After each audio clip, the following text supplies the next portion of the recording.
I've spoken to him on the phone a few times, and he sounds like a ball of fun. And I want to welcome aboard our guest, Albert Mordechai. How you doing, Albert? Hi, how are you? Annie and Curtis, how are you? Oh, just fine. Just fine. Thanks for having me in the show. Oh, it is our pleasure. I never know where I get my guests from because sometimes they come out of the woodwork like you do, so I always welcome you aboard. Um, I had a lot of fun reading your two books, The Bridges of Comprehension and United in Peril. And I find that they were interesting reads. People can go to your website, which is your name, Albert Mordecai. There's a link up on the show page. So if you're listening in, just look at the show description and click on the link. And a lot of the people that listen to the podcast after the live broadcast, and they'll be able to see there and click on there and get your two books, which they can download onto their Kindle or to whatever reader they have. It was a lot of fun reading them. Thank you. I found, though, in the books are great examples of why, believe it or not, multiculturalism fails, because you have an interesting variation of characters that form a family unit or form friendships that you would think you normally would not see. And I found it a good example of why America as a melting pot works, but why as a multiculturalism society will fail. Yeah. Um, you know, I wanted to start to talk about the idea I got, writing the book. Mm-hmm. The idea started about 5 years ago when it was crisis in the Middle East between United States, Syria, and Israel about the chemical weapons. Yes. And I got an idea about a family, interfaith family, that got in the middle of this conflict and what they will do. How they behave, how they react to that kind of conflict. And the book is about interfaith, marriage between Amir, Jewish Israeli man, and his wife Amanda. She's half Muslim, half Christian, and it's they caught in the middle of the conflict that caused a stir in everyone's life. And in the book is the question. Amanda caught in the middle between her Muslim father and her husband that have to go to Israel to defend his country. The question is, will the love between the husband and the wife overcome the hate that the Jew and the Muslim have over the year, over the conflict, wars, killing one another, and will they remain as a family after all? And also, if it's even possible for Jew, Muslim, or Christian to share our planet in peace.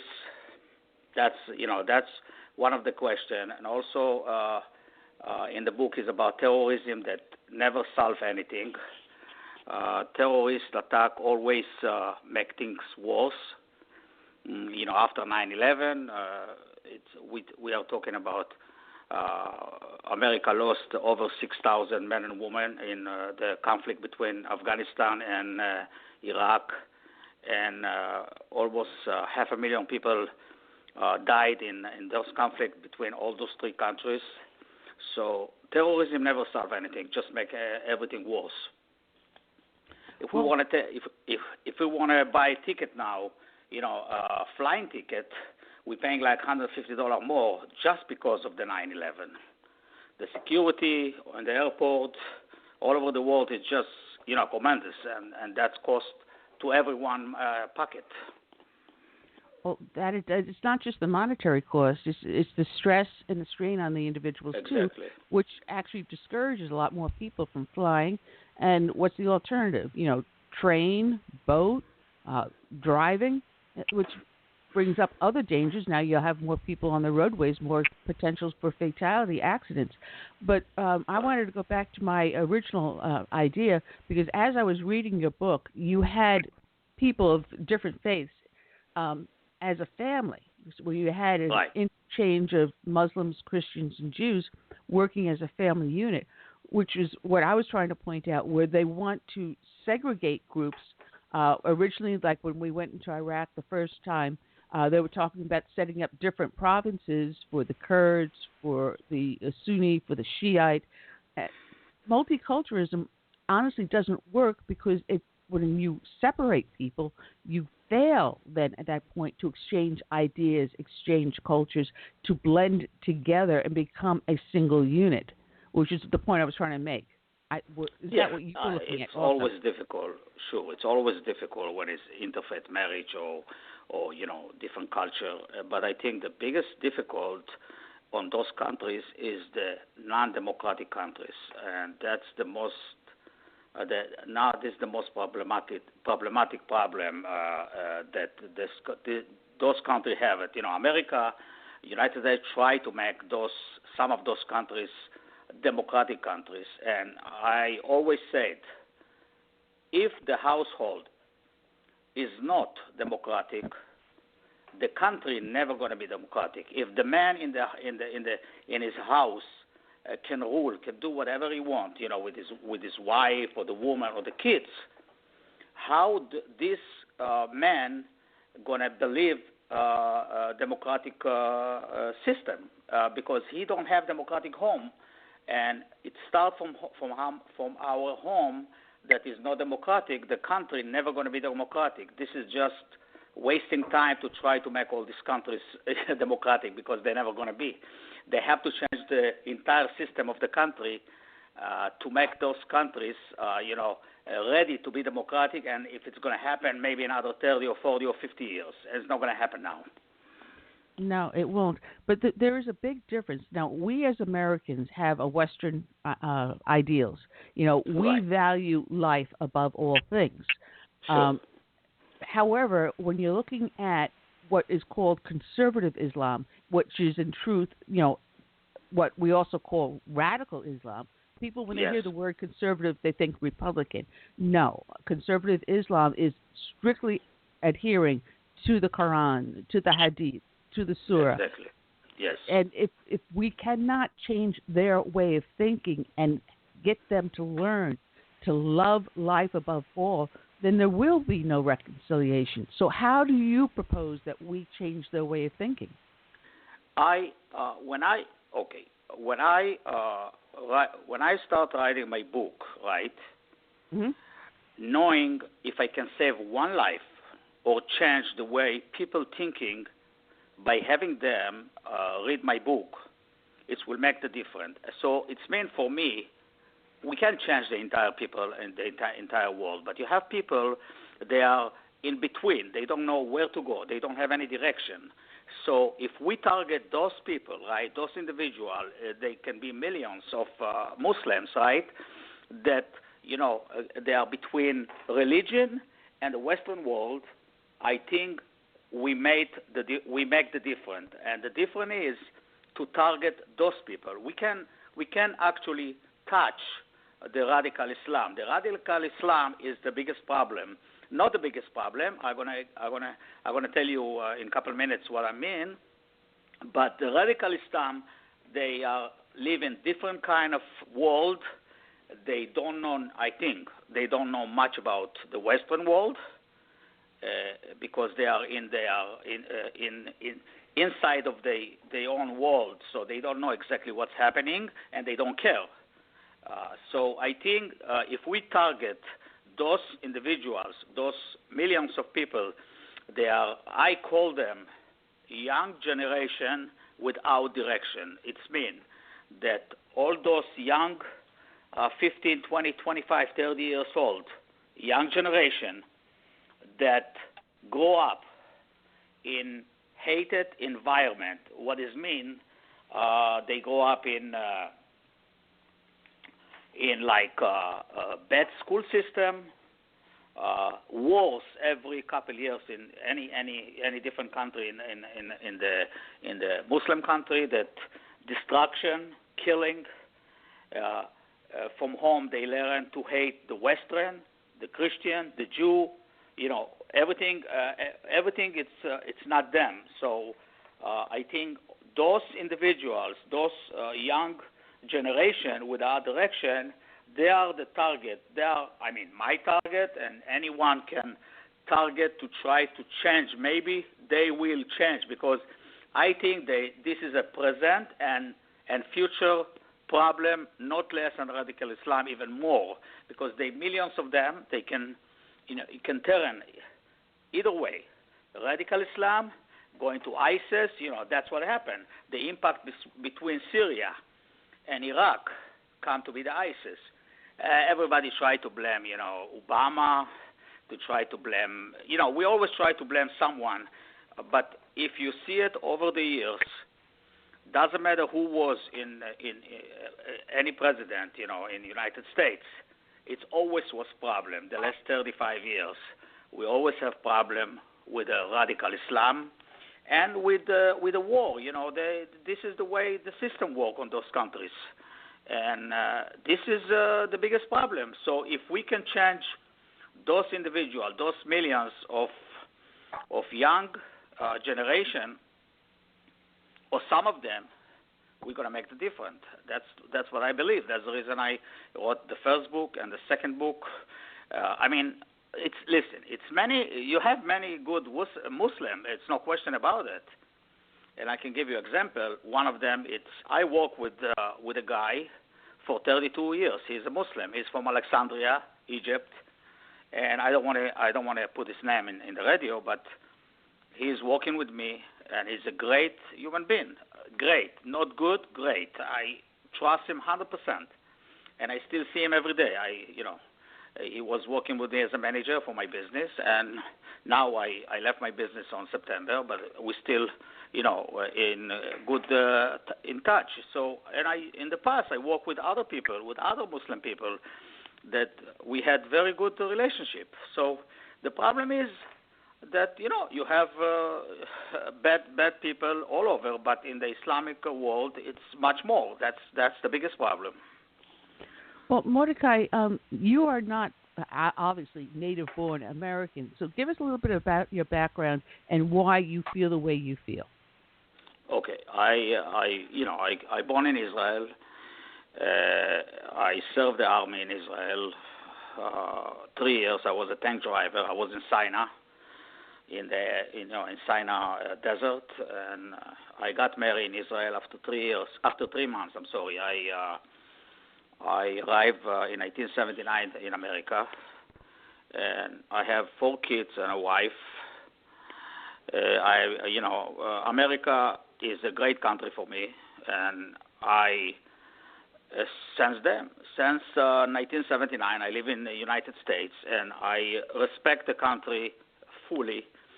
And I just want to say something. I just want to get away from myself, and I say something. Anyone that come to this country, right? Doesn't matter. It can be a Muslim, Jew, or Christian, not American born, and he have a citizenship. It's unacceptable for me, right? It's unacceptable that someone gonna come here and talk in public against United States. Any religious leader or political or any talking in public, encouraging follower or people against America about hate and killing, I think it must be the part from the country, because it don't have no space. If you, like me, if I come to United States, right, I have a choice to go back.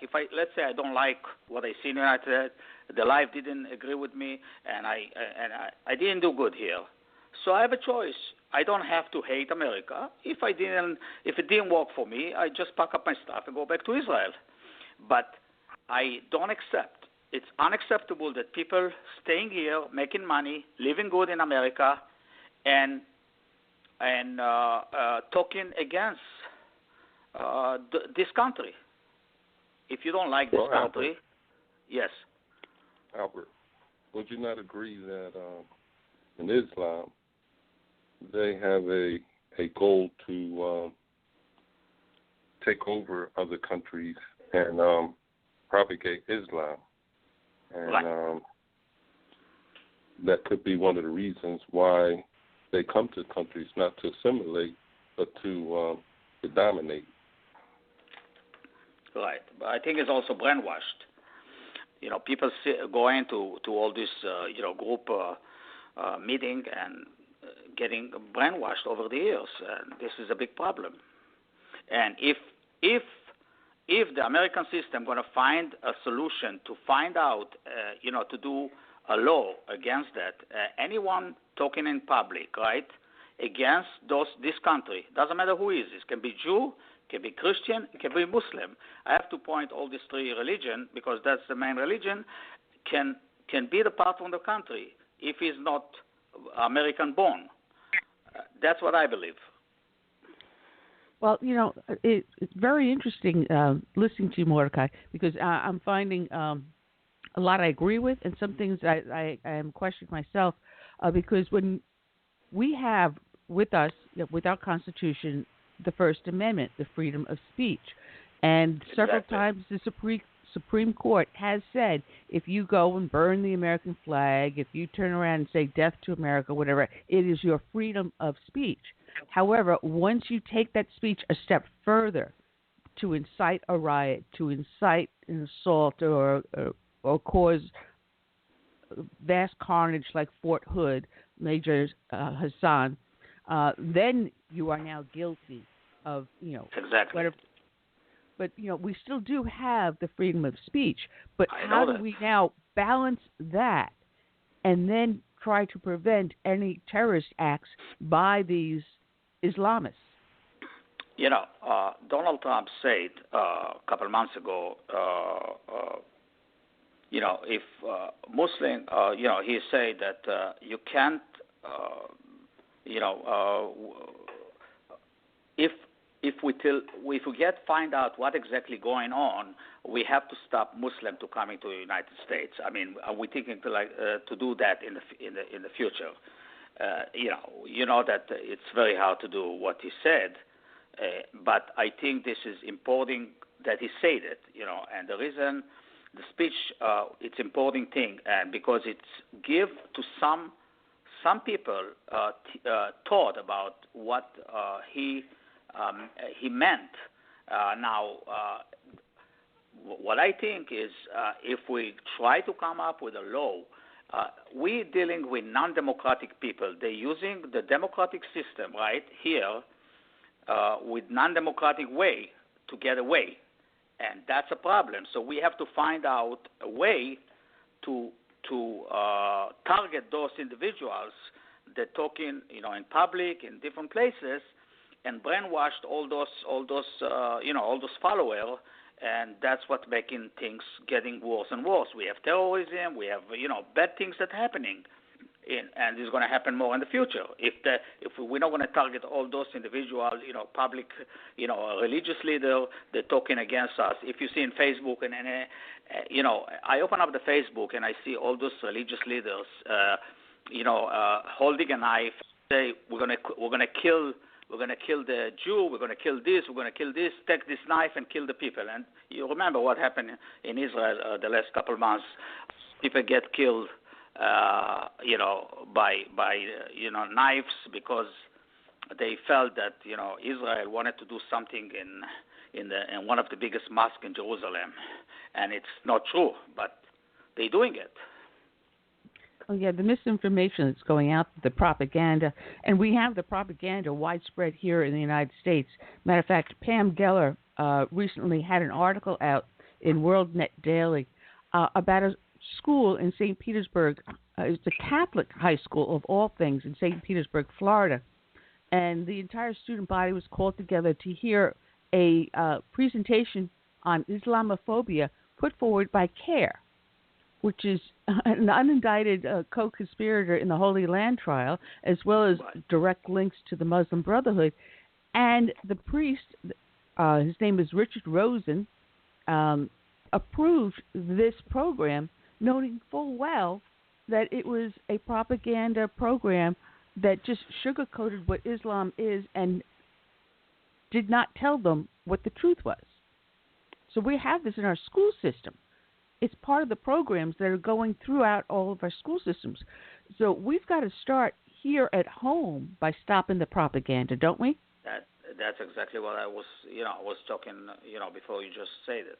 I told you, we have to find a way to stop those individuals, those leaders that, do all this bad propaganda to, against United States. And that's the main thing they have to work out, because this is the bottom that we have to start from. And then if those individuals are going to stop and they know they can be departed from United States and never come back, so others will be afraid to talk. And you have to start somewhere, and that's the reason I say we have to find out non-democratic law for those non-democratic people. They're using the democratic system to do what they want.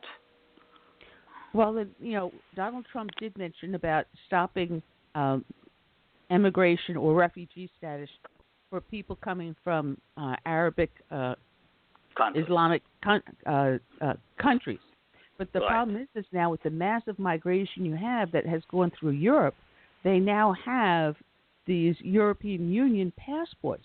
So how can we tell if they're actually from a Islamic nation or if they are truly born in that nation they're coming from, whether it's Germany, Italy, England? Yes. How do we stop? Do we close the borders completely, allow no more travel, even tourists or students? It's you can't do that. You can't do that. These things cannot be done. And if you know that you have 46 million Muslims living in Europe, it's about 6% from the population. And on the 2030, it's going to be 58 million. It's going to be like about 10% from the population. So European countries have to wake up and see what's happening in their countries, and otherwise it's going to be too late. Because and the biggest problem, in Europe is those politicians in the European countries using the voting system for their own purpose. They are attacking Israel to get the Muslim vote, because the Muslim vote is 6%, and the Jewish vote in those countries is less than minus 1%.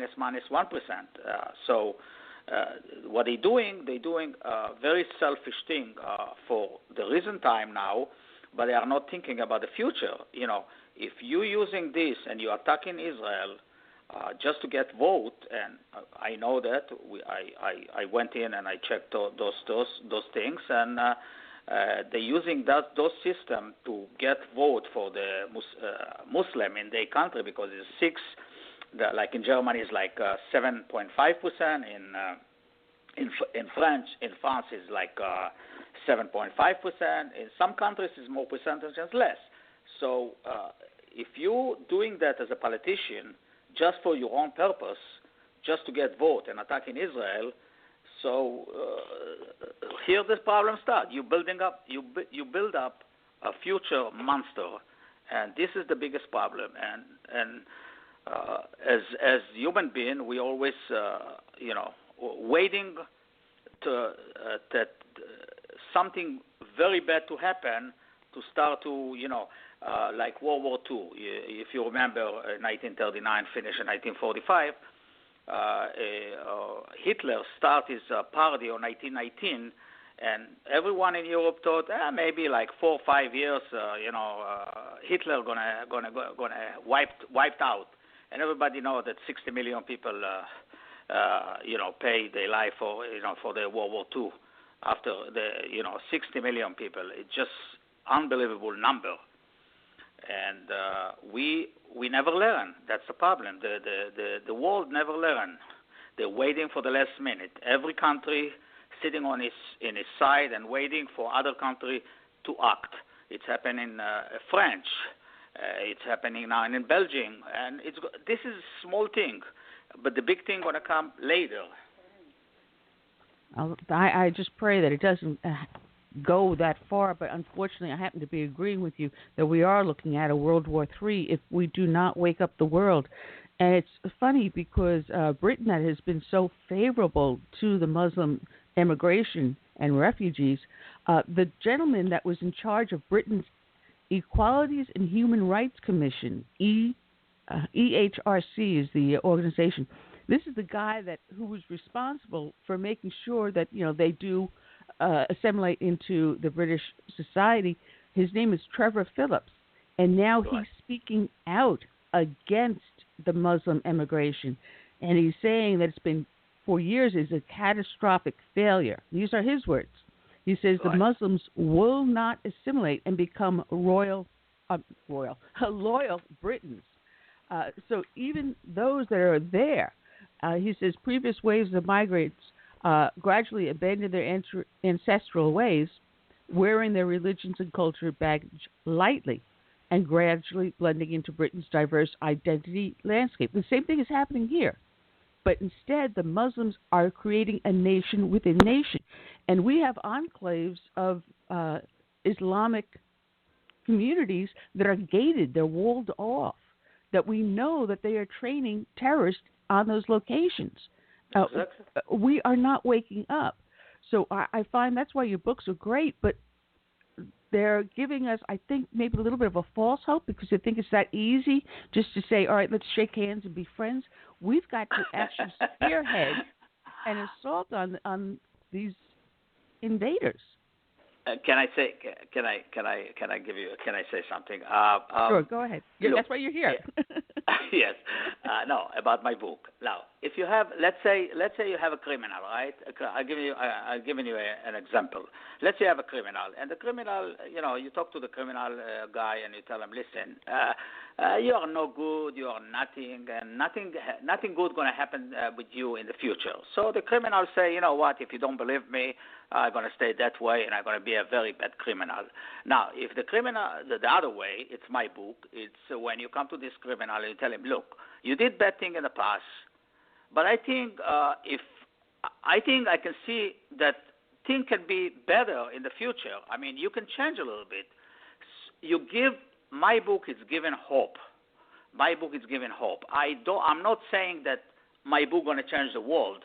But what I'm saying is, if my book going to change couple mind, that it's crooked, it's make the difference. That is my book, and I hope that's what's going to happen. I'm not naive, and I know that you can change white to black or black to white, but I think you can make it a little bit shady. So in somewhere, and that's what I'm trying. And they're great books, and I'm telling everyone to go to your website, which is albertmordechai.com. Check out the link that's up in the show description. Go ahead, Curtis. Thanks. Albert, on my visits to Israel, I noticed, unlike in Arab countries where there are no Jews in their population, in Israel there seemed to be coexistence of Hebrews and Arabs. And I was just wondering, when there is trouble, is it from outside sources or from the Muslims within Israel? In Israel, you have a lot of Arab and Jewish living with great friendship. It's I know that. No, it's no question about it. But you have tension sometimes that happening, and people it's like my book. The tension it's coming also to good friendship. Now you have a lot of Israeli Arabs that I was traveling to Turkey with my wife. It was about 10 years ago, right? And was some Arabs in the plan to go to Turkey. They talk like Israelis.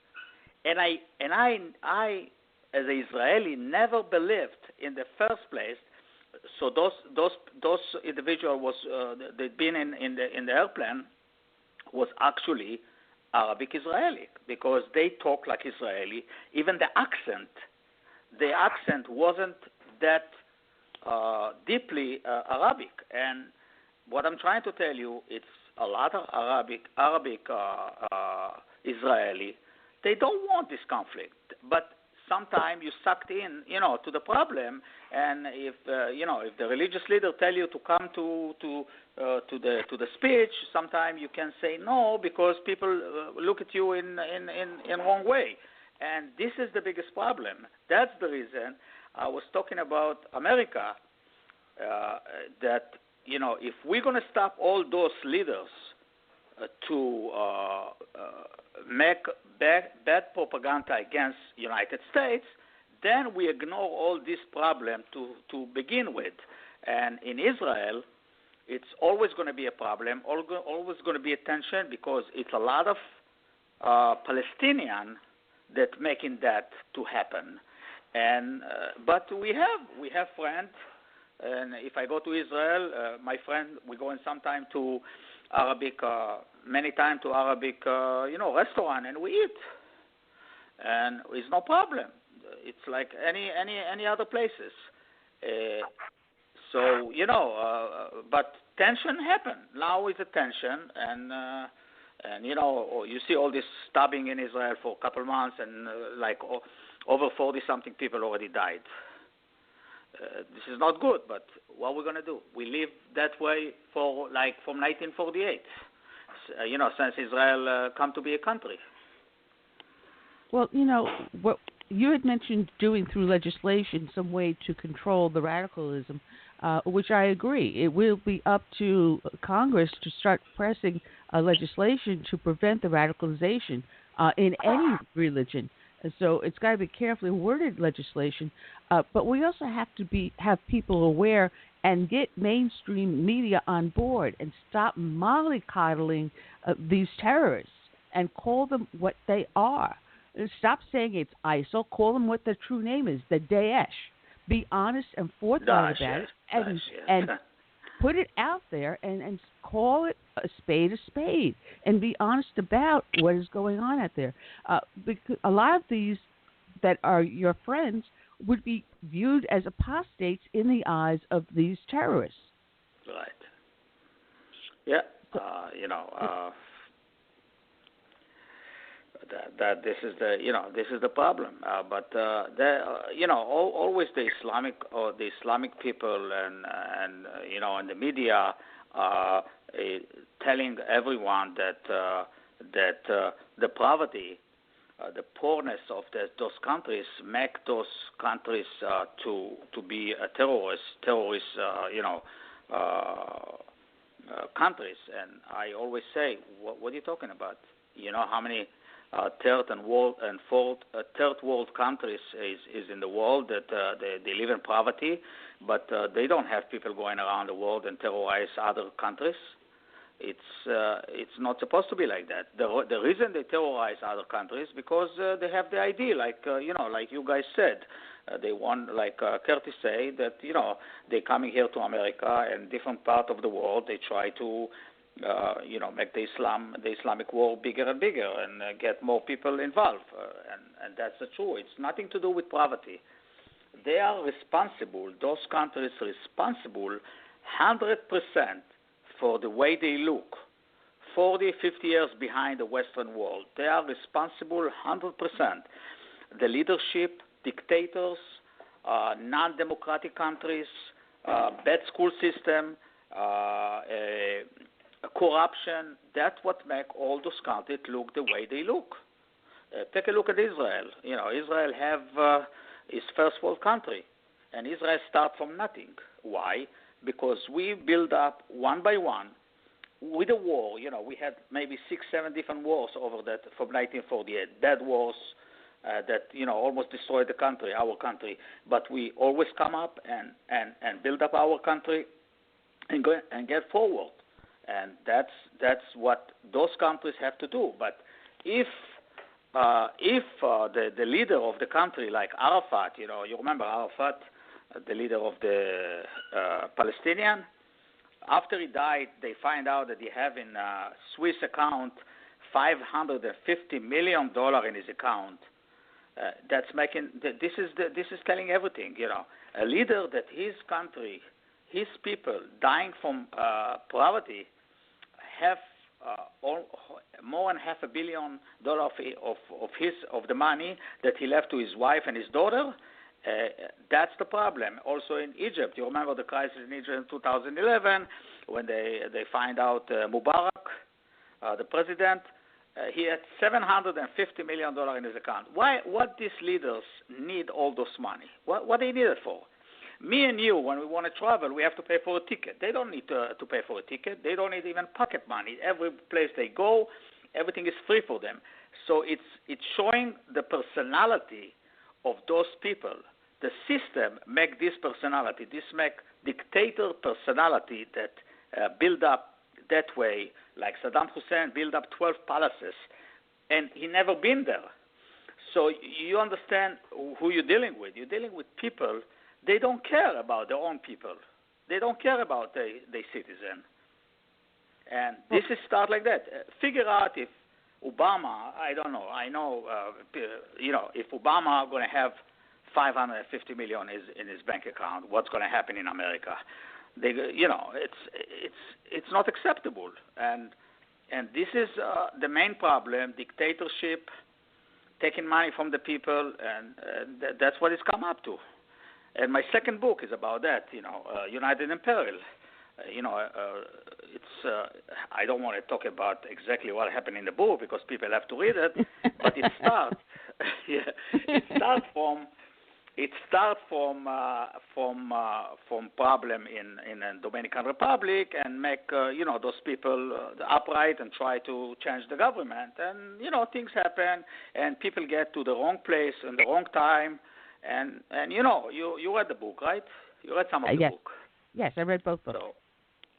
So that's what I'm talking about. The dictator and the leadership and the corruption put all this country 40, 50 years behind the Western world. And if they don't change the system of those countries, it's always going to be a problem in the world because they always try to, use us as an excuse, and that's a big problem. Well, it's funny because when I was posting the show up on the social networks, I was getting some feedback, and some really great, well thought out feedback. And this one gentleman, I'll just use his first name, Spencer.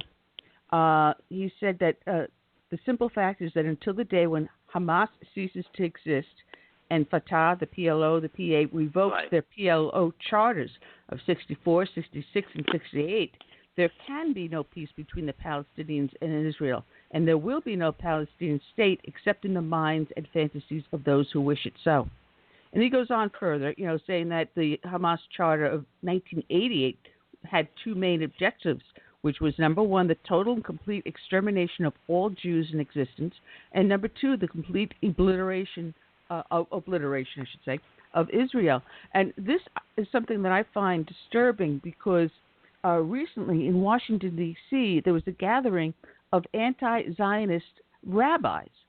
And I'm always amazed that American Jews would be against the state of Israel. Oh yeah, we have some of them.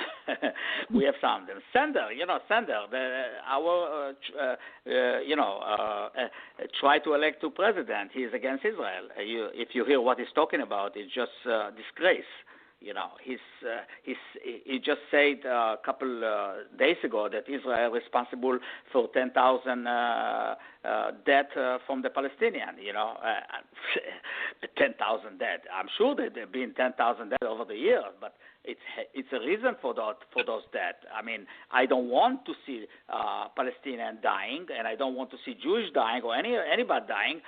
But if you have a conflict and you have a war, people dying, and if somebody's starting the war, people dying, and that's the problem. Now, I just want to say something. If you remember Golda Meir used to be a Jewish only lady, prime minister, and she said that many years ago, peace will come when the Arab will love their children more than they hate us.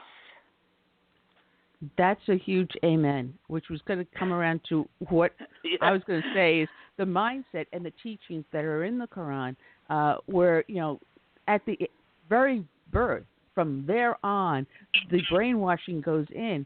So again, we come back to the crux of the problem. How do we change Islam? Islam can only be changed from within by now making it something other than Islam. It would never be true Islam because you would then be an apostate.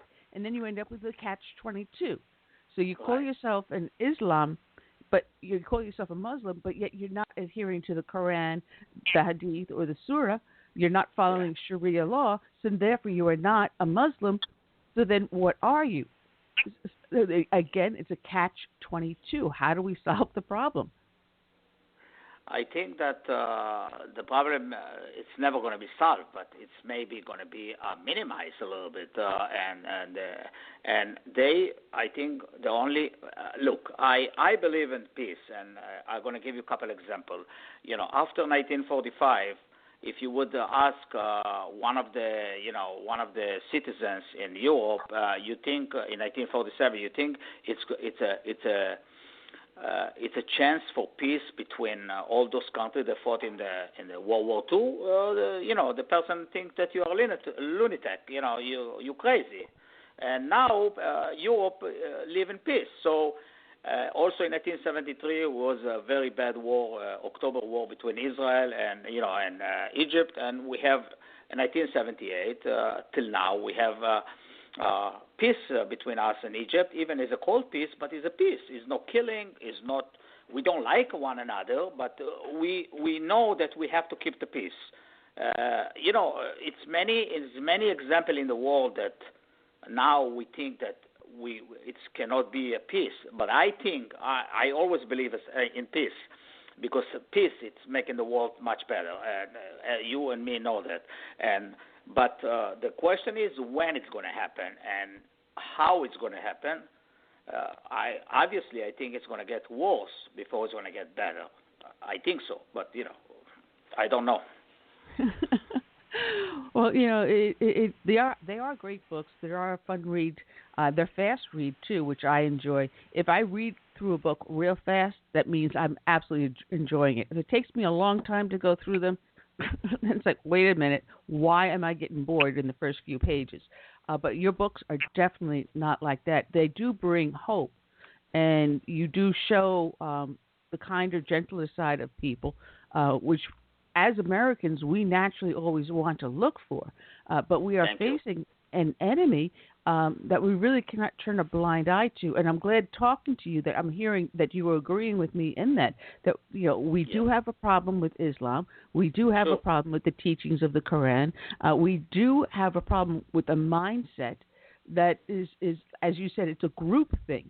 They no longer think for themselves. It's what the imam dictates, whatever the fatwa is. Right. And we have to get people away from that group think to allow them to think as individuals and think critically. And unfortunately, in our school systems here in the United States, we're moving away from that, which is making people more acceptable to Islam. And now we've got our own people, American citizens born, raised here, that are milquetoast white or whatever, and then flying over to the Middle East to join in jihad. And media is just downplaying it. This is young generation without direction. That's what I'm talking about. That's what I feel. I mean, that's what I believe. It's young generation without direction. They don't have any direction, so this is the solution, and this is a bad solution. But obviously, that's what they're doing. I hope it's gonna minimize over the years, but I hope we're gonna defeat ISIS, soon.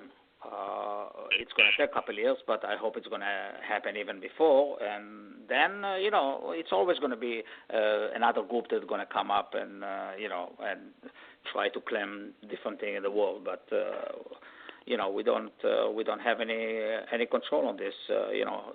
People have different opinion, different belief, and it's going to happen all the time. But, if ISIS is a very, very huge organization, that's the biggest problem. People, that don't have any direction feel like, okay, this is a good direction for us to go, against America, against the Western world, against, I think it's people that fell fell. Like young people, they fell in the system, and they don't have any direction, and that's what they do. Well, that is a sorry story in the state of our society, where in the past we fell back on our basic moral values, which were Judeo-Christian, following the Bible, following the Ten Commandments, and now you have atheists that will not even allow us to post the Ten Commandments outside of a courtroom. Our laws were based upon the Ten Commandments, the very simplest of all, 10 things that we should not do. And, love thy neighbor as thyself. Do unto others as you would have done unto you. And this is not what we're seeing, and this is not what Islam teaches, because Islam says you are far better and everyone is way below your feet. You can trample them, you can do whatever you want to them, and, whatever you can to defeat them, to spread the caliphate in Islam. And we've got to wake up our society and go back to our basics. That's what the Nazi Party in 1999 started. We are the elite of the people in the world, and then is the bottom of the world is the black people and the Jewish people. If you remember, they tried to went to Africa and they wanted to kill all the people in Africa. The German, and they get stuck in the Sahara Desert, I hope the Muslim gonna find out sooner or later. I hope it's soon, that the idea to try to invade the world, it's never gonna happen. God, I'm not a religious person, but I believe God, right, create all those religions. We didn't create a religion. God created them. And God create all the religion. Although I don't want to mention the religion, I don't want to say names, but all the religion that we know about, God created them, and no human being can change this. They may be going to try to do it, but it's never going to happen. That's what I believe. Even I'm not a religious person, but I believe there's a God in this world, and He's watching all this, and He'll never let it happen. Oh, from your lips to God's ears. Curtis, you were going to ask a question? Well, I was just wondering on this statement that God created all religions. What about a religion that is hell-bent on destroying the Hebrew nation? You're talking about the Quran. I could hear you clearly. I'm sorry. You say what? I'm talking about Islam and their goal of eliminating Jerusalem.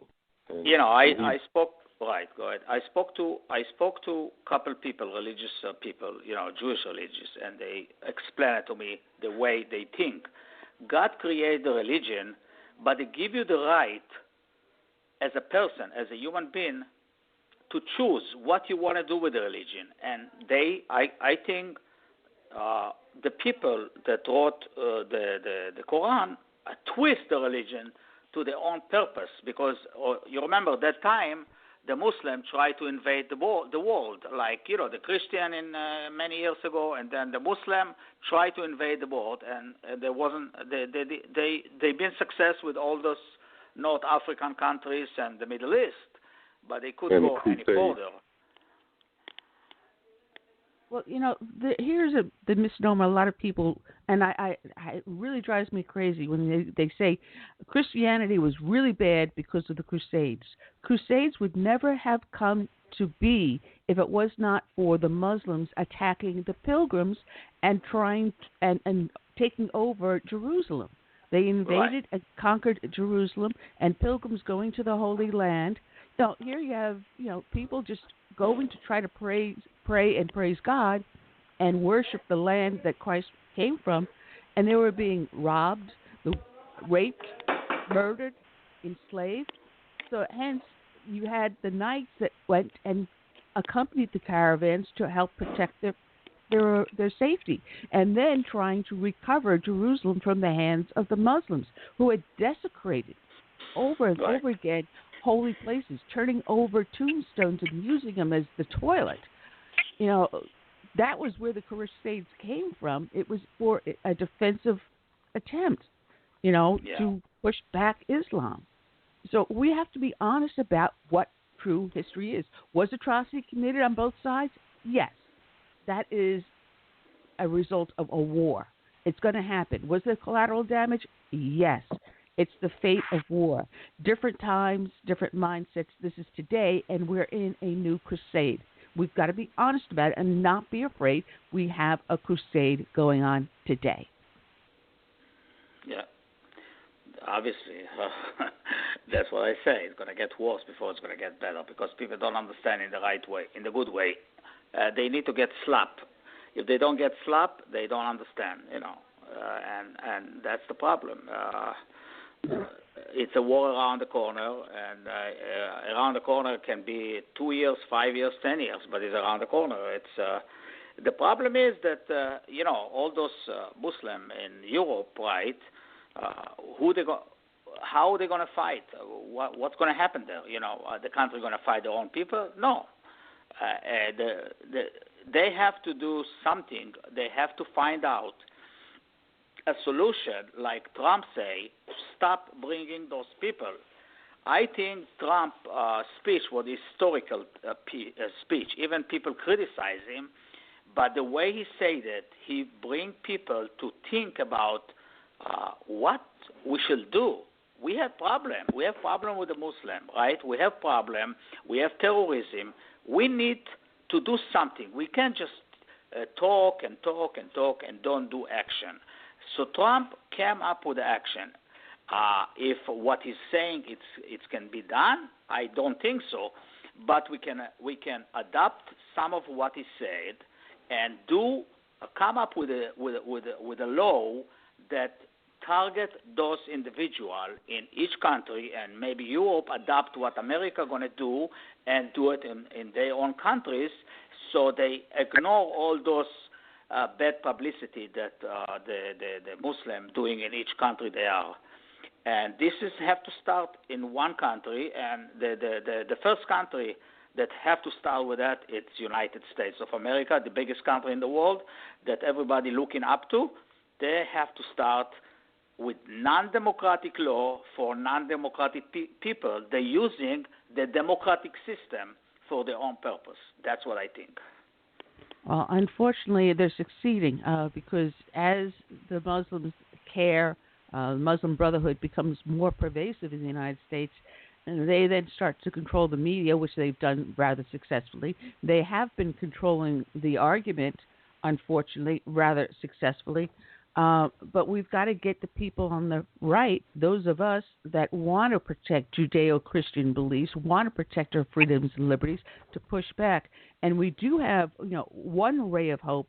This was an article from JNS.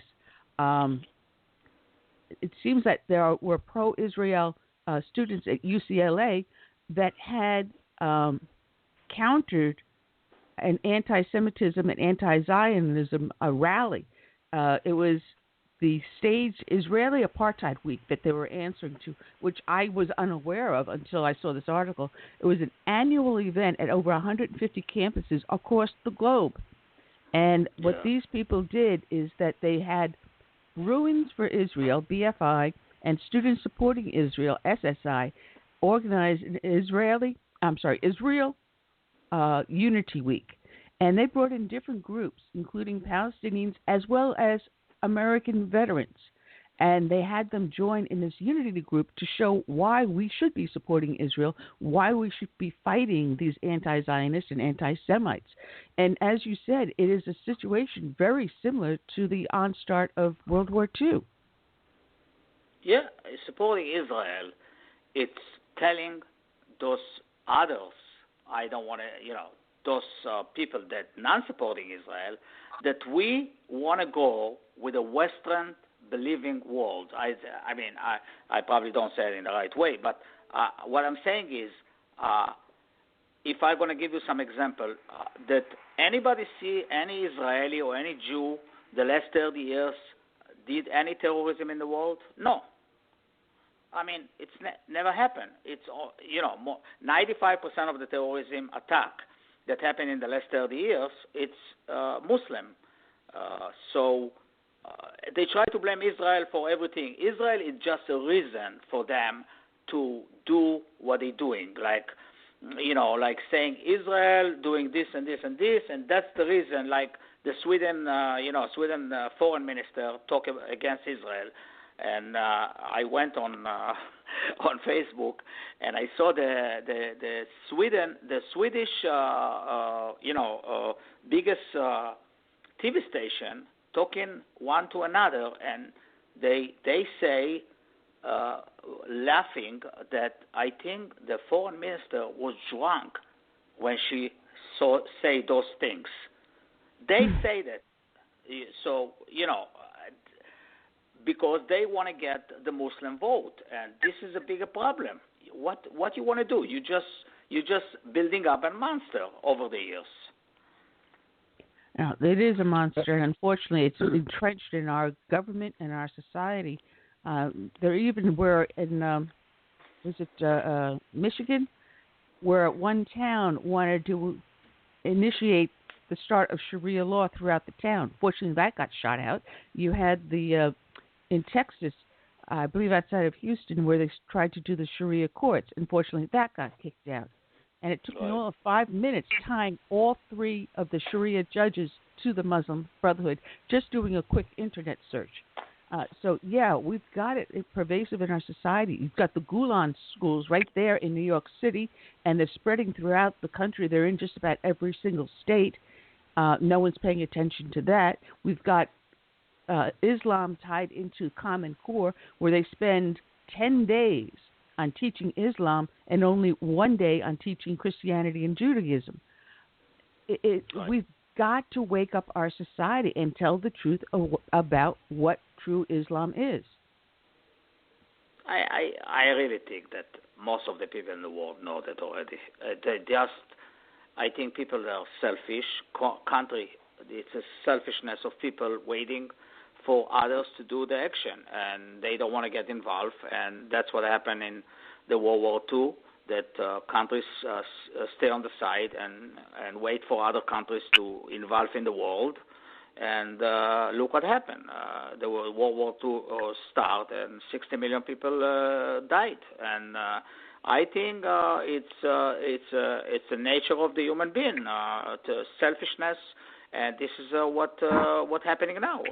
They just waiting for somebody else to take action. Most likely, it's United States taking the first action and paying with all those men and women that over 6,500 men and women just died over Afghanistan and Iraq war, and our people paying the price. But the problem is that they have to get in, because now they are in that problem.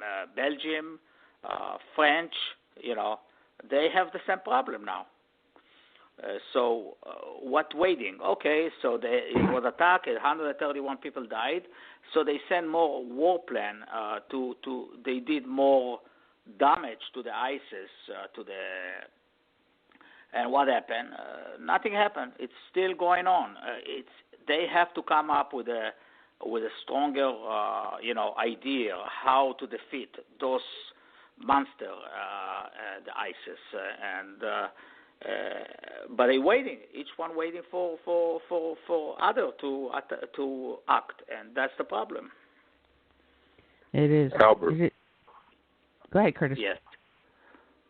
We have children in grade school in some of our urban areas, our urban cities in the United States, whereby if you ask them, had they ever witnessed a violent act or somebody who was shot or whatever, over 50% of the children would raise their hand. Now, as an I'm sorry, I could hear you. What did you say? Over 50% children what? If you were to ask those children, had they ever witnessed a shooting or violent act like we see in some of our urban areas, over 50% would raise their hands. Now, you, as an Israeli growing up in a country surrounded by people who want to kill your people, have you, as a child, ever witnessed any atrocities? I didn't. No. I didn't witness somebody shooting. I left Israel when I was 23, so I didn't witness, but I was in the army for 3 years, so this is a different story. But as a child, now obviously it's happened more. In my time, it wasn't that much terrorism like now. You know, the terror means all the jihad, all this stuff. You know, all the they blow themselves up, all this. You know, the intifada, 2 intifada we have in Israel. Then all those kids, when I wasn't in Israel already at that time, I was here, experienced more than me, for sure. But you're talking about criminal or you're talking about like terrorism? Criminal you're talking about, right? Well, I was just using that as an analogy, but I'm talking more like terrorism in your part of the world. Oh yeah, in Israel, it's now it's something that's happening. You know, all this stabbing in Israel. It was like 400 or 500 stabbing in Israel over the 4 or 5 months period, and over 50 people died. Look, I feel sorry for Belgium. They had 33 people died on the terrorist attack. But nobody spoke about Israel.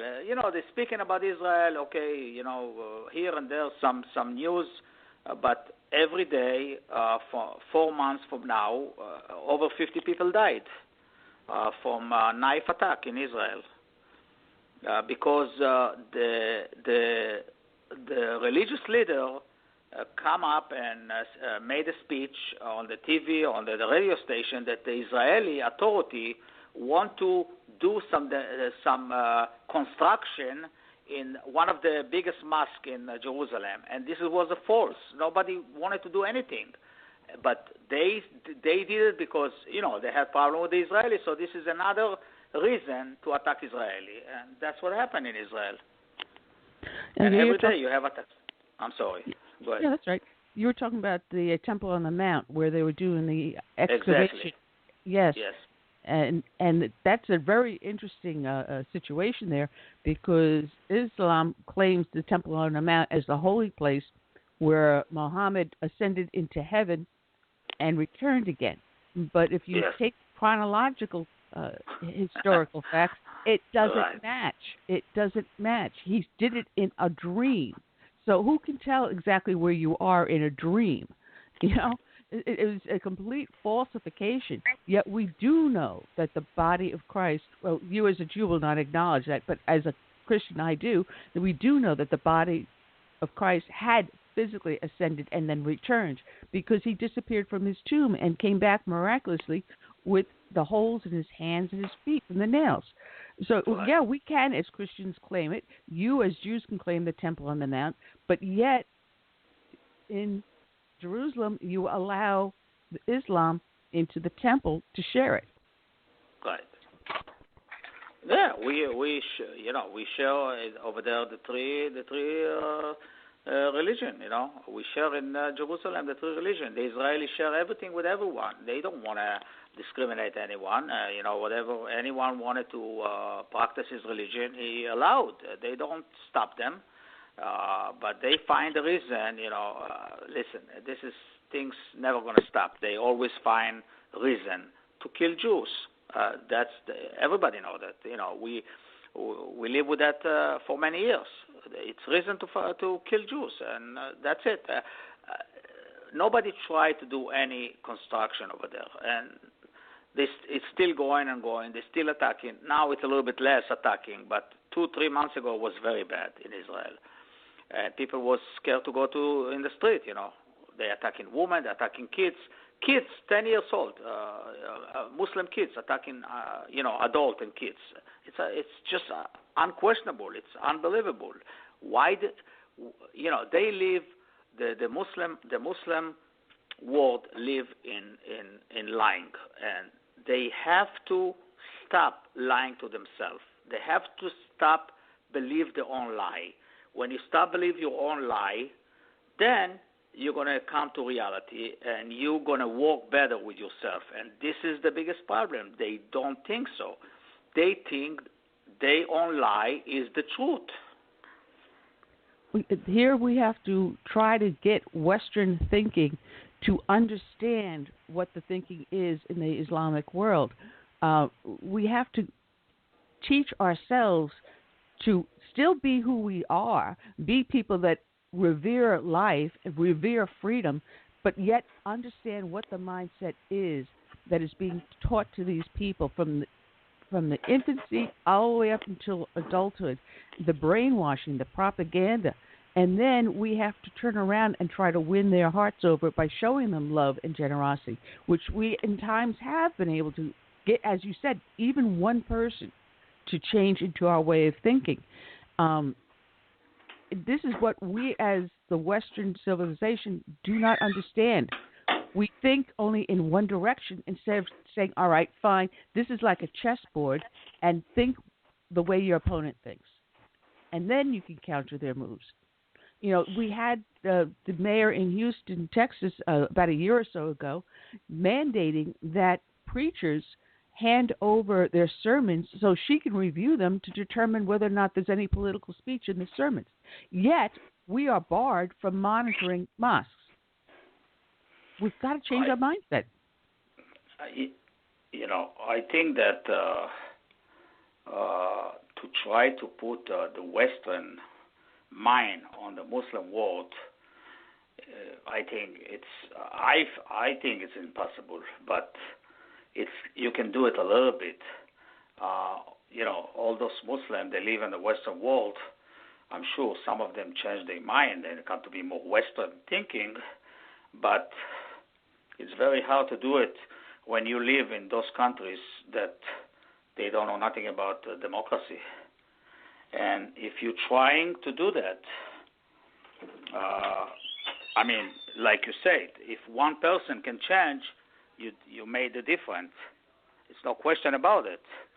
But I hope we can do something. It starts from home. There's no democratic home. The women don't have no right, and the kids don't have no right.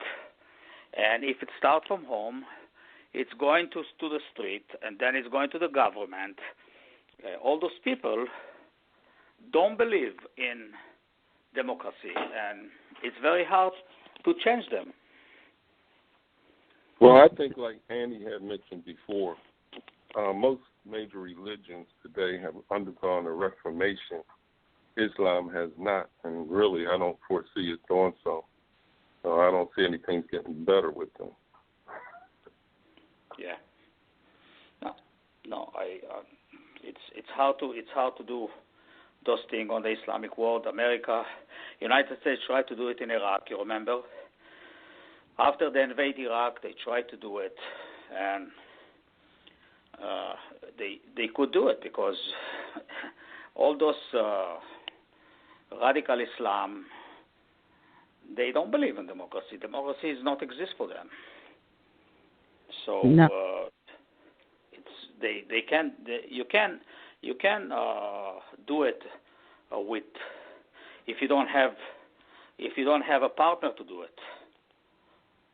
No, it's funny. I think we missed a huge opportunity with Iran when they had the student uprising back in '79.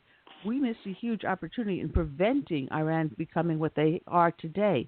And they were one of the most westernized Arab nations in the Middle East at the time. And they were more accustomed to American ideals than Muslim ideals. And we lost a huge opportunity with the Arab Spring. We fluffed it twice, and I don't see us being able to ever regain that chance we once had. I want to say something about that. They had the Shah that time in 1979, right? Correct. And the Shah was very Western. And when you used to go to Iran, to Tehran, the biggest city in Iran, you had clubs, you had anything you want, like the Western country. But under the carpet, millions of millions being a radical Islam. And I think that's the reason America if you think they missed the opportunity, I don't think they missed the opportunity. I think it's uh, they couldn't do it with the people over there.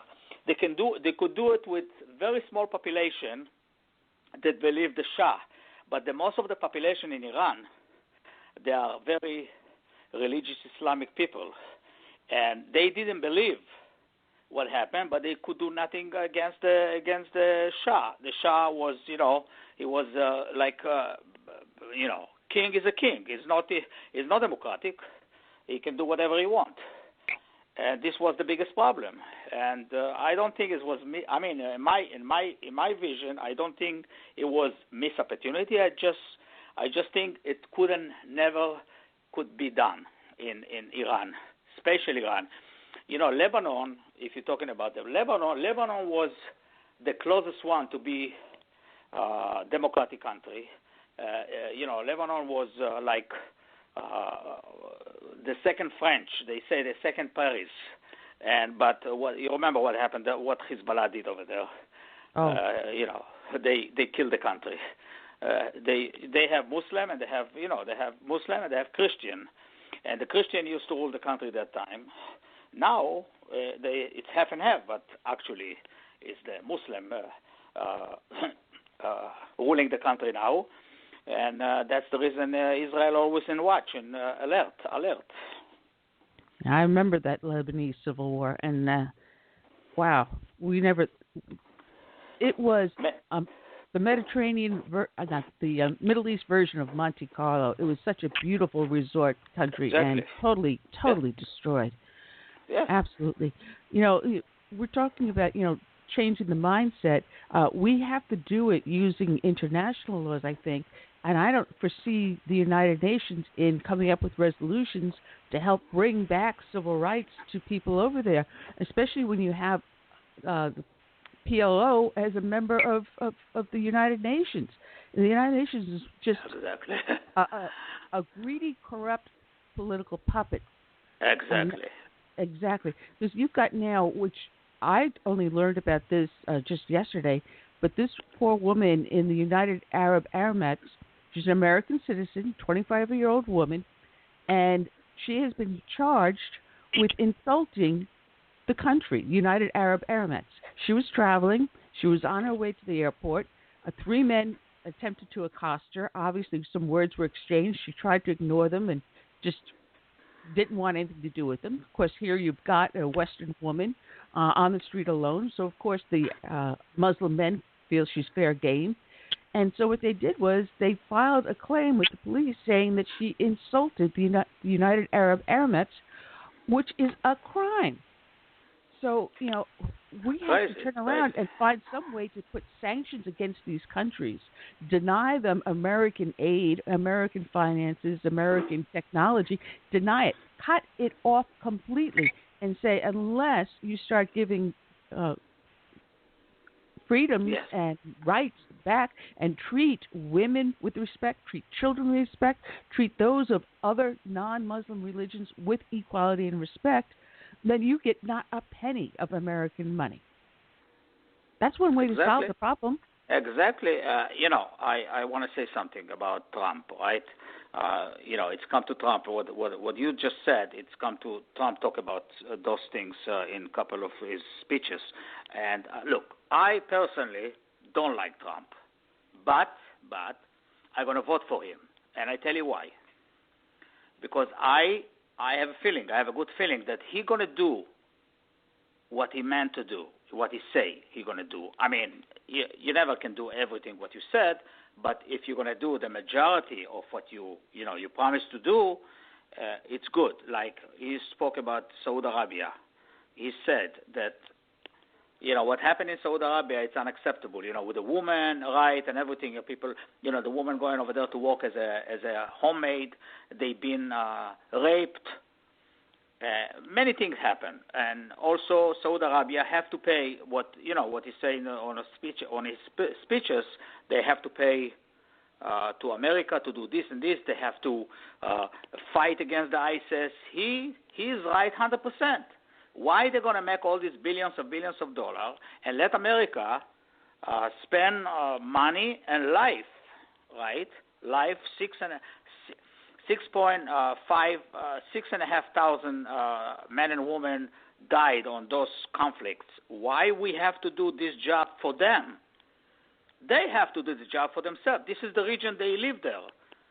So whatever Trump said, it's very, very clear that I think that he's going to do. He signed, before the speech, he signed agreement with his business with Saudi Arabia. He canceled it. It's billions of dollars. He just showed the people that here, look, I'm doing some action. I'm not just talking. I'm doing action, and I think that's important. All those countries, I told you, sitting on the side, waiting for United States to do the job for them. And Trump, I think, make these countries start to help and do part of their own region to fix their own region, and that's the reason I vote for him. Well, you've got your primary next week, correct? Next Tuesday. Yeah, I didn't. I'm talking about the all election. If he's going to win the primary, and then I'm going to vote for the Republican. That's what I'm thinking about. Yeah. Now I hope he's going to be the one. Well, but for me, yes. The last election I voted in when I lived in New York was the one where Rick Lazio was running against Hillary Clinton, and I definitely did not vote for Hillary Clinton. I don't want to vote for her. But I'm just curious because I was listening to someone talking on the news today, and she said something that really threw me a loop. In New York, do they still have the primaries closed, that you have to be registered in the party in order to vote in that primary? You have to be registered, yeah. All right, because it was someone coming, I believe, from Bernie Sanders' camp that was telling independents and those that are not registered in a party to go and vote in the primary. And I think, she was under the impression that the primaries were open, like they are here in South Carolina. They still remain closed. So if you're in New York and you are one of those that thought about crossing over and voting in a different primary, oh, good luck on that one. Yeah. Oh man, but it's amazing how the left is not paying attention to what is happening, or maybe they are, and maybe this was their intent to destroy the United States forever, because they're doing everything to take away our liberties. They now have these new legislations where they're trying to put in hate speech, and what is hate speech? Because I don't like chocolate pudding, that's hate speech. Or if I don't like what is being said in this denomination of my religion is hate speech. You're walking on a fine line there. But this is some of the stuff that they're trying to do, and a lot of it's being propagated by those that support radical Islam. Because if you speak out against Islam, if you talk about the Daesh and call ISIS exactly what they truly are. Matter of fact, right.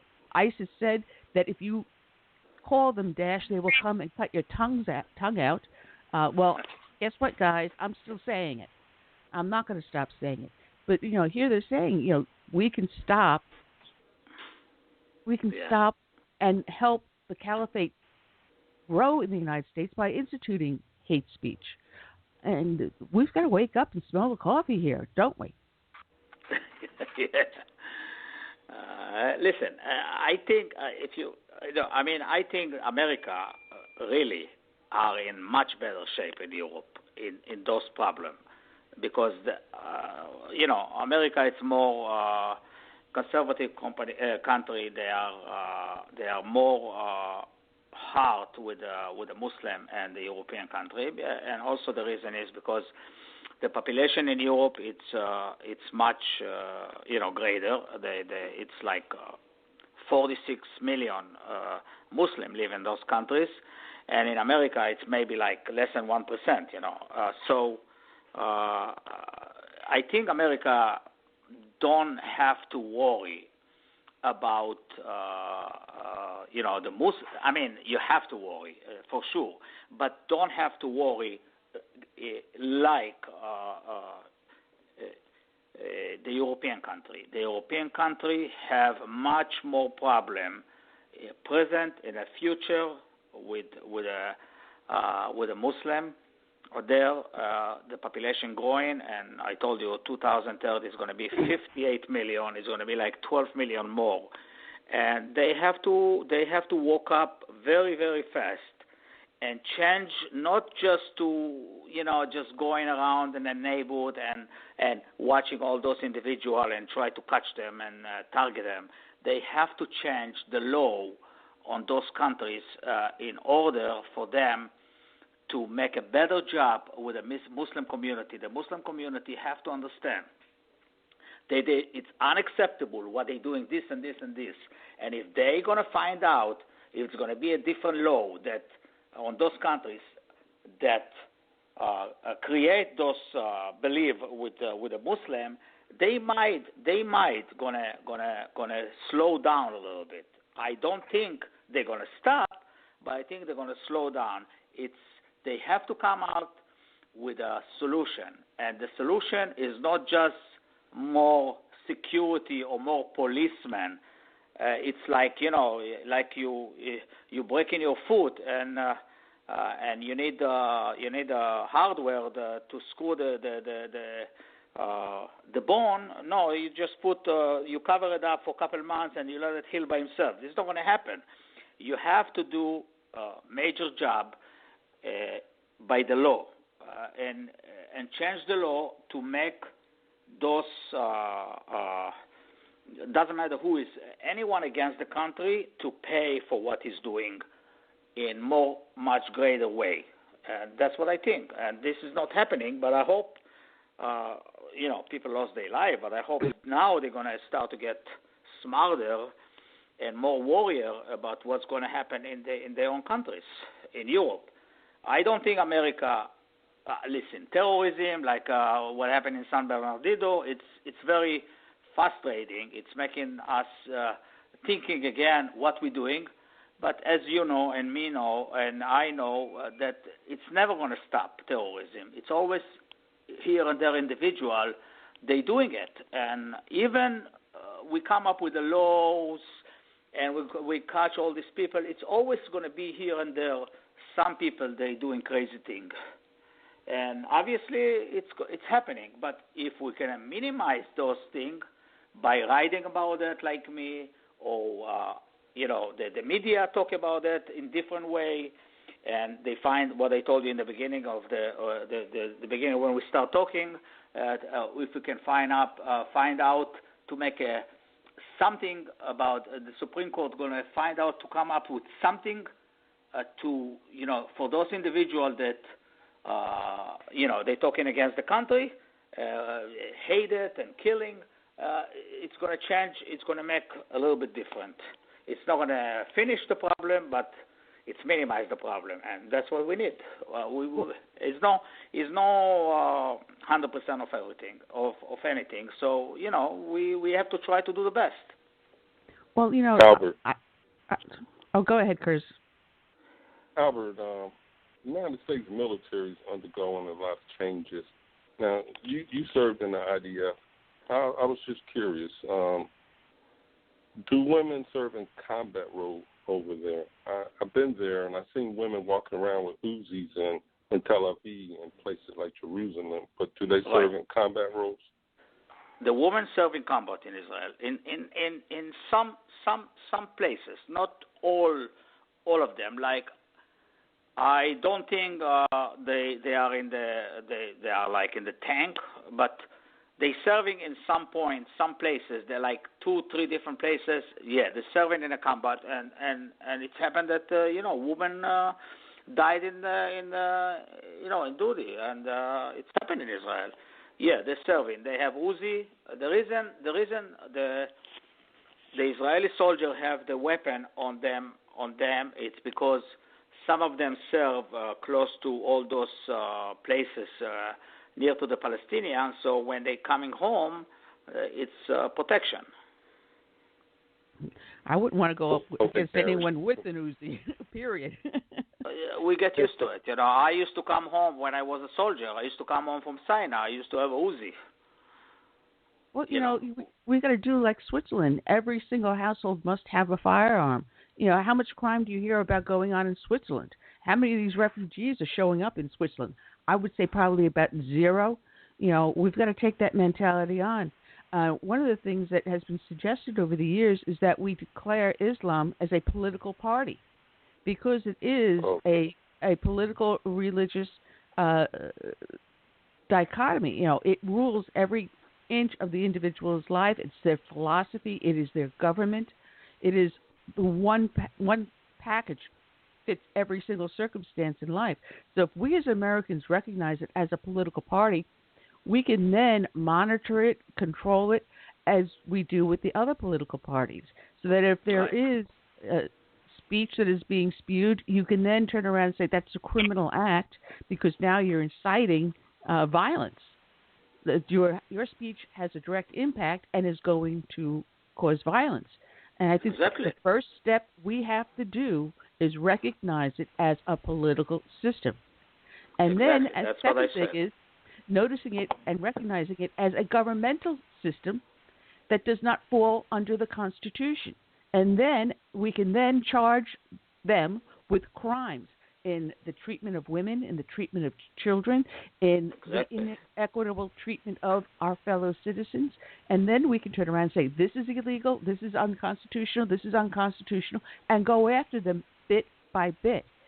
But the question is whether or not our federal government has the intestinal fortitude to recognize the situation and say, step one, political system.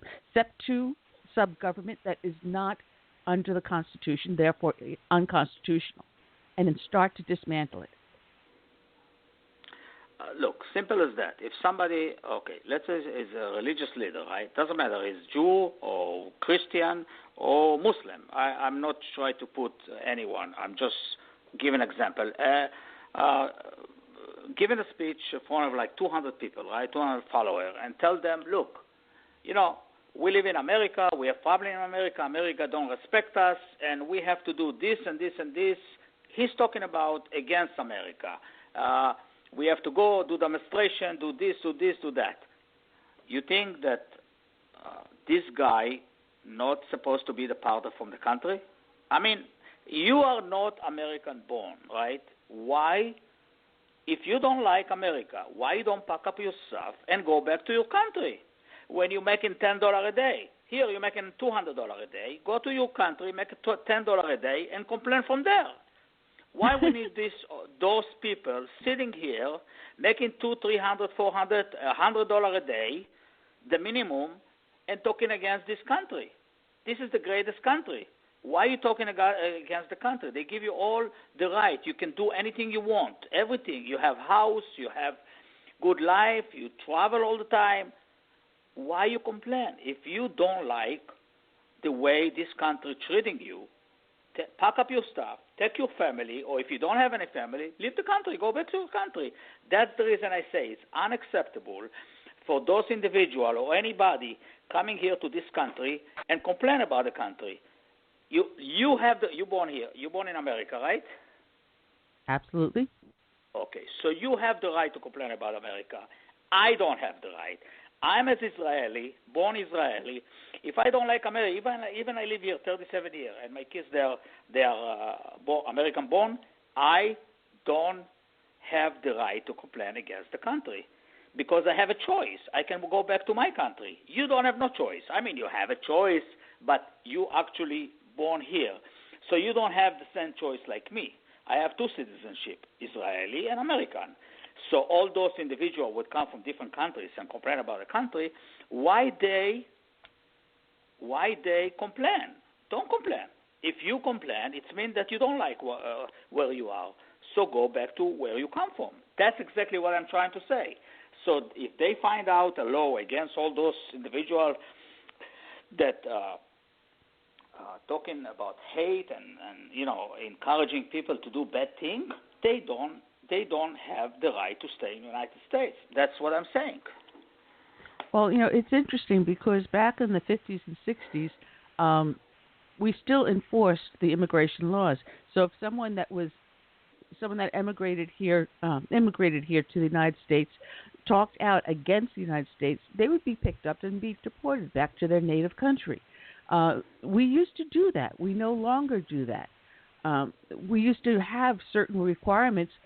They were changed at the time you came in because they were changed in the 60s, where you had to have a sponsor, which meant that there was a family here in the United States that was going to vouch for you and say that you Right. are who you say you are, that you are a Yes. good, honest person. You had to have a sponsoring family. You had to have a place already set up for you to live in. You had to have a job waiting for you. You could not That's what happened to be. me. My brother signed for me. You have an example sitting here and talking to you.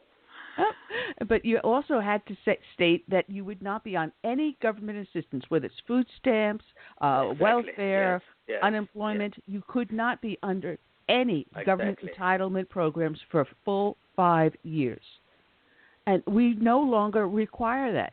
So people that are coming Exactly. over are no longer being vetted. We don't know. They go up to a kiosk, they punch in some name and some date of birth. We don't even know if they're even telling the truth on that or if they're even telling the truth about what country they are coming from.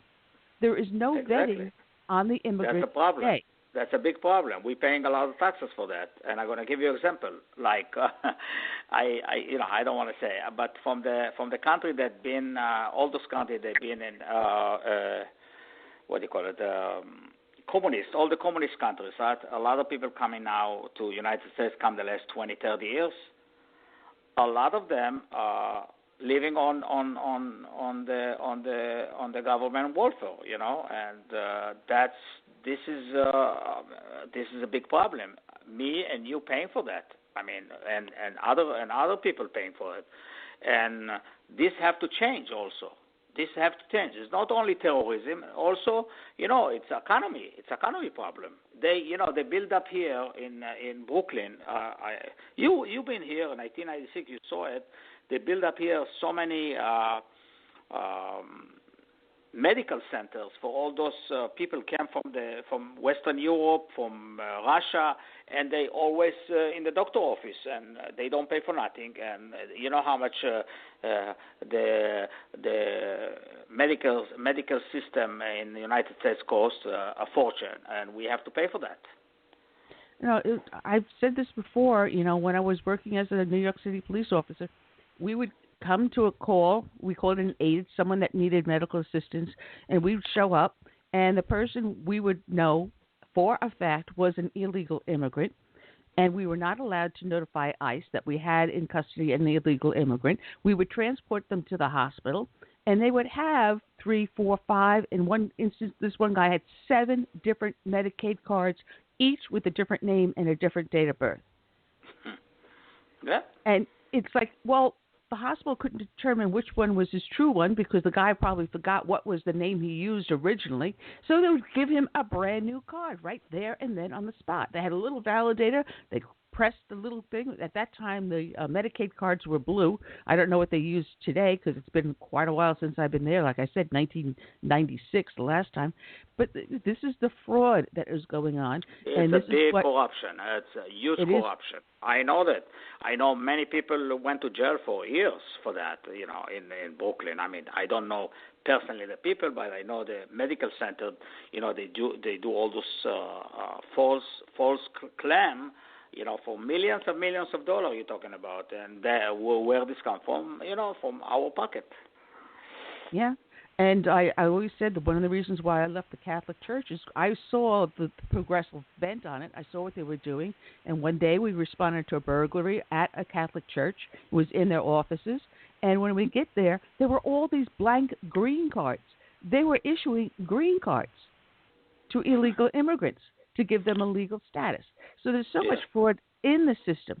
And we've got to start first off by getting at the fraud that's going on, getting at the illegal activities. Once we do that, you can start to slow down the trickle of illegal immigrants because they know they're not going to be able to play the system.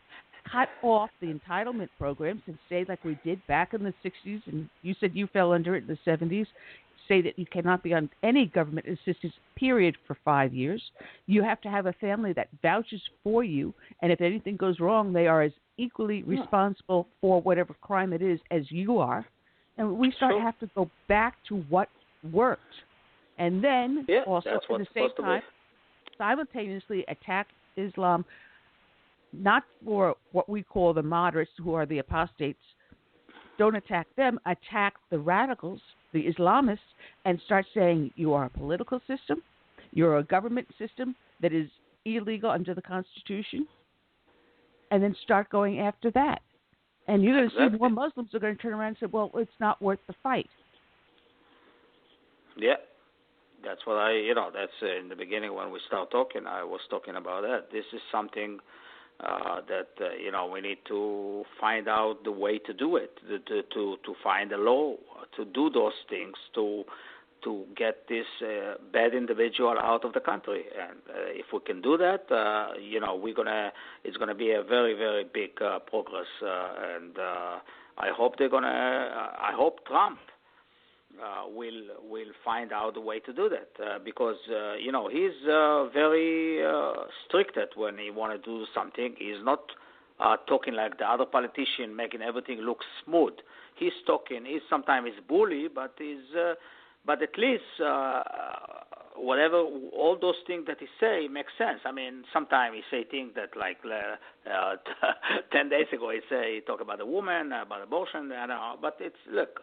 Everything can slip on someone, but the problem with our country here, United States, is everyone, most of the people in the world wanted to come here to live here because it's the richest country, and what you said, all those thought about green card and stuff like that, it's always gonna happen because that's the country that most of the people wanted to come to. They wanted to come here. A lot of people, some wanted to come to Canada, and some wanted to come to Australia. Those countries that favor to people to come to live with. It's good places to live. But the first one is United States, and we always going to happen those problems, with the immigrant, with all those people. But I hope we're going to get those people. I hope the problem going to be only with economy problem, not terrorism problem. So if it's economy, if it's coming out of my pocket, it's not good, but it's better, it's okay if it's not terrorism, if we don't get all these refugees that bring also terrorism with them. That's the biggest problem. Well, that it is. And we're coming down. I'm looking at the clock. Less than 9 minutes left. I just wanted to make sure I let people that are listening in, because we do have a lot of military men and women that do listen to this show. This happened in St. Cloud, Minnesota. Staff Sergeant Thomas Keene went out to start his car and found a note on it, and it said, "You, U.S. soldier, you kill our brothers. You leave here now." And it was a lot of misspelling, but ironically, they had the correct punctuation marks on U.S. Someone was trying to just hide the fact that maybe a native of the United States, but this was a threat against a U.S. veteran. So this is happening. They're trying to get names and addresses, the military men and women, active and veterans, out there in the Muslim neighborhood and make threats against the military to intimidate them. So men and women, please be careful, be aware, and be armed. Now, do not take anything for granted. He found this while his wife and children were inside the house, and his car was parked directly in front of his home. So be careful about what you put out there in social media, whether or not you have your name and address in the phone book, whatever you put out there, just be careful, guys. Cover your six. Don't be afraid. Be bold. Be strong, because you served our nation. But do watch your six.